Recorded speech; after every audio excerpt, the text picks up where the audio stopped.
ሰላም ቅዱሳን እንዴት ናችሁ? ጉዳይ የሚለውን ዝማሬ እንዴት እንደተቀበልኩኝ ጥቂት ለማለት ያህል ነው። አንድ ቀን ቅዳሜ ጠዋት ነው የማለዳ ጸሎት አለንና ቅዳሜ ቀን 6 o'clock ላይ መነሳትና ጆይን ማድረግ ነበረብኝ ጸሎቱን። ግን አርፍጄ ነው የገባሁትና ጸሎቱን ጆይን አድርጌ መጸለይ ስጀምር የሚጸለይ የነበረው ጸሎት ምንድነው? በእግዚአብሔር ላይ ማደግ ማለት ለምሳሌ ያ የጠፋው ልጅ ከአባቱ ንብረቱን የሚገባውን ንብረት ወስዶ ከቤቱ ተነስቶ እንደወጣ ይናገራል። ያ ማለት ያለ አባቱ ራሱን ችሎ መኖር እንደሚችል ያሳየበት ተግባር ነው ማለት ነው። እና ግን እዚህ ጋር መንፈሳዊ ነገር ሁሉ ጊዜ ከእግዚአብሔር ጋር ከእግዚአብሔር ስር ከኋላ እየተከተልን የምንሄድበት እንጂ ሰው በእግዚአብሔር ላይ አድጎ ራሱን የሚችልበት እንዳልሆነ የሚናገር መዝሙር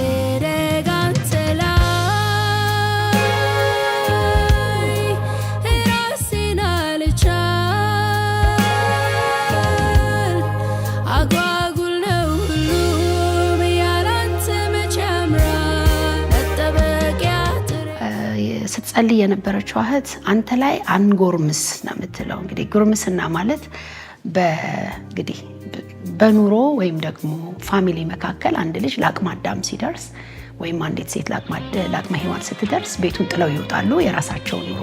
ግን መንፈሳዊ ነገር ላይ እንደዛ እንዳልሆነ ሁልጊዜ የሰው ልጅ ከእግዚአብሔር ስር መሆን እንዳለበት፣ አባትነቱ የዘላለም እንደሆነ፣ አምላክነቱ ሁሌ መሰማት እንዳለበት፣ እግዚአብሔር ምን አልክ መባል እንዳለበት፣ እንደፈለግን መውጣት መግባት እንደማንችል ያንን ነው በቃ።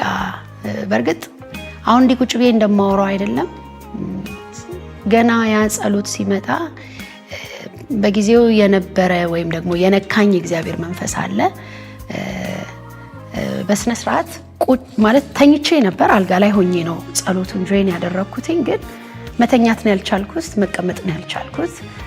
በጣም የሚገርም የእግዚአብሔር መንፈስ እንግዲህ ያንን ዝማሬ ሊያቀብለኝ እንደፈለገ ወይም ደግሞ ለእግዚአብሔር ሕዝብ ለእኔም እንዲሆን እንደፈለገ ያ ጠዋት እንግዲህ የነበረውን ሁኔታ እንደገና በምልሰት እንትን ስለው ደስ ይለኛል። ምክንያቱም ከራስ አይደለም ዝማሬ፣ ከራስ አይደለም ወይም ከእውቀት አይደለም።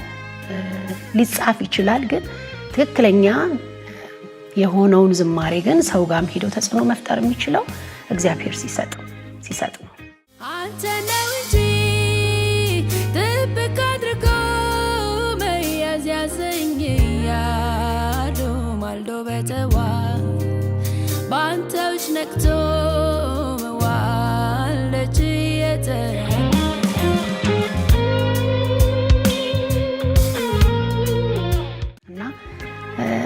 በጣም የሚገርመኝ ነገር ምንድነው? ወዲያውኑ ደፍተርና እስክሪብቶ እዛው አልጋ ላይ ሆኜ በጣም አለቅስ ነበር። ሰውነቴ በጣም ይንቀጠቀጥ ነበር። በቃ የነበረው የጸሎት መንፈስ ማለት ነው በዛ ቦታ ላይ። ከዛ ወረቀት ሳብኩኝ፣ እስክሪብቶዬን ያዝኩኝ። ወዲያውኑ ነው ግጥሙ ሙሉ በሙሉ ጸሎቱ ሳያልቅ የ2 ሰዓት ጸሎት ነው። ሌት ነው የገባሁት። እኔም ግን ጸሎቱ ሳያልቅ ዝማሬውን ከነዜማው ተቀበልኩ። ጊታር አጠገቤ ነበረኝ። ከዛ ትንሽ ዜማ እንትን አልኩለት፣ ወዲያውኑ ተዘመረ። በነጋታው እሁድም ሄጄ ዘመርኩት። ልፋት ጥረት የሌለበት ትክክለኛ ከእግዚአብሔር መንፈስ የተቀበልኩት ዝማሬ ከዝማሬዎች መካከል አንዱ ነው። እዛው ግጥሙ ላይ እንዳለው ማለት ነው። በድነቴ ጠዋት በገባኸኝ ማግስት ጨዋታ ወሬ መወደዴን ማድነቅ ይላል። በድነቴ ጠዋት በገባኸኝ ማግስት ጨዋታ ወሬ መወደዴን ማድነቅ ዘምሬሃል ጠግብ አውርቼሃል ረካ ይቺ ትንሽ ልቤ ለፍቅሩ ሸፍታ። ብዙ ጊዜ በመጀመሪያ የክርስትና ህይወታችን ላይ ከእግዚአብሔር ጋር ያለን ከእግዚአብሔር ቃል ጋር ከጸሎት ከቅዱሳን ህብረት ጋር ያለን ነገር በጣም ጥሩ ይሆንና እየቆየን አገልግሎት ላይ የገባን ስንሄድ ግን ፌድ ያደረገ እየሳሳ በራስ ሁሉን ነገር ማድረግ እንደፈለጉ መውጣት መግባት አይነት ነገር ይፈጠራልና ሁሌ እግዚአብሔር ላይ አንደግ ነው እንግዲህ ፖይንቱ። እግዚአብሔር ሊናገረኝ ለህዝቡም ሊናገር የፈለገው ነገር ያ ነው እና እንግዲህ እየሰማችሁት እንዳላችሁ ታውቃለሁ።